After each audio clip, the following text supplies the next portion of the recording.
Once upon a time, in a land far, far away, nestled between the whispering forests and the shimmering seas, there lay a magical kingdom called Luminara. This kingdom was unlike any other, for it was a place where the sun and the moon shared the sky equally, casting a perpetual twilight that bathed the land in a soft golden glow.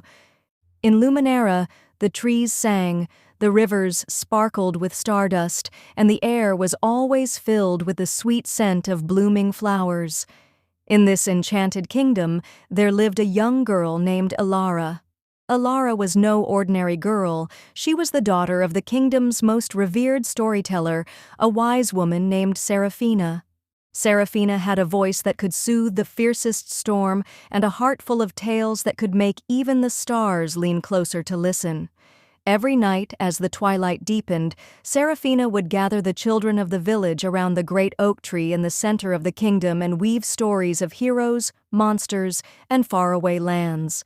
But one fateful evening, as the villagers gathered around the oak tree, Seraphina did not appear.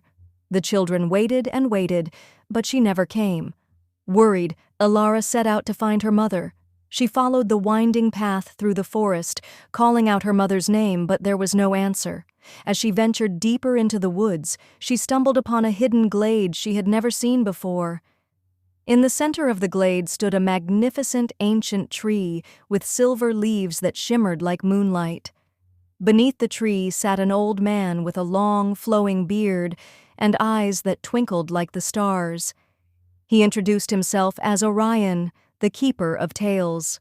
Orion explained that Seraphina had been summoned to the land of forgotten stories, a place where all the tales that had been lost or abandoned resided. The land of forgotten stories was in peril, and Seraphina had gone to save it, but she had not returned. Determined to find her mother, Elara begged Orion to help her. The old man agreed, but he warned her that the journey would be fraught with danger. He gave her a small silver key and told her that it would unlock the gateway to the land of forgotten stories. He also gave her a magical lantern that would guide her way and protect her from the shadows that lurked in the forgotten realms. With the key and the lantern in hand, Elara set off on her journey. She traveled through dark forests where the trees whispered secrets, crossed rivers that flowed with liquid starlight, and climbed mountains that reached into the clouds. Along the way, she encountered many strange and wonderful creatures, each with their own tales to tell. There was a talking fox named Ember, who had once been a prince, a giant eagle named Zephyr, who carried her across the sky, and a wise old turtle named Thalassa, who knew the secrets of the deep. Finally, after many days and nights, Elara reached the gateway to the land of forgotten stories. It was a towering archway made of ancient stone, covered in intricate carvings of forgotten heroes and mythical beasts. Using the silver key, Elara unlocked the gate and stepped through into a world unlike any she had ever seen. The land of forgotten stories was a place of endless twilight, much like Luminara, but here the colors were muted, and the air was thick with the scent of old parchment. The ground was covered in a thick layer of dust, and all around her were towering shelves filled with books and scrolls, each one containing a story that had been lost to time. In the distance, she could see a great castle made of glass, its spires reaching high into the sky. As Elara made her way towards the castle, she was confronted by the shadows that Orion had warned her about. They were dark, shapeless creatures that whispered lies and tried to fill her heart with doubt. But Elara held up her magical lantern, and its light drove the shadows away. She pressed on, determined to find her mother. When she finally reached the castle, she found Seraphina trapped in a tower, her voice silenced by a powerful enchantment. Elara used the lantern to break the spell, and Seraphina's voice returned, filling the air with the most beautiful song Elara had ever heard. Together, they made their way out of the castle, but they were soon confronted by the ruler of the land of forgotten stories, a dark sorceress named Nyx. Nyx was a tall, imposing figure with eyes like black holes and a voice that echoed with the power of 1,000 storms. She demanded to know why they had come to her realm.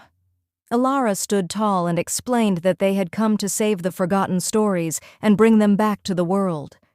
Nyx laughed, a cold, cruel sound, and told them that the stories were hers to keep. But Elara was not afraid. She held up the lantern and spoke from her heart, telling Nyx that stories were meant to be shared, not hidden away. She spoke of the joy and wonder that stories brought to the world and how they could inspire and heal. As she spoke, the lantern's light grew brighter and brighter until it filled the entire land with its radiance. Nyx, overwhelmed by the light, fell to her knees and wept. She realized that she had been wrong to hoard the stories, and she released them, allowing them to flow back into the world. The land of forgotten stories began to fade, its colors returning to life as the stories were set free. Elara and Seraphina returned to Luminara, where they were greeted with cheers and tears of joy. Seraphina resumed her nightly storytelling, and Elara became a storyteller in her own right. Elara shared the tales she had learned on her journey. The kingdom of Luminara flourished, and the stories of the land of forgotten stories were told and retold, ensuring that they would never be lost again. And so every night, as the twilight deepened, the children of Luminara would gather around the great oak tree, listening to the tales of heroes, monsters, and faraway lands, knowing that the magic of stories would live on forever, and they all lived happily ever after,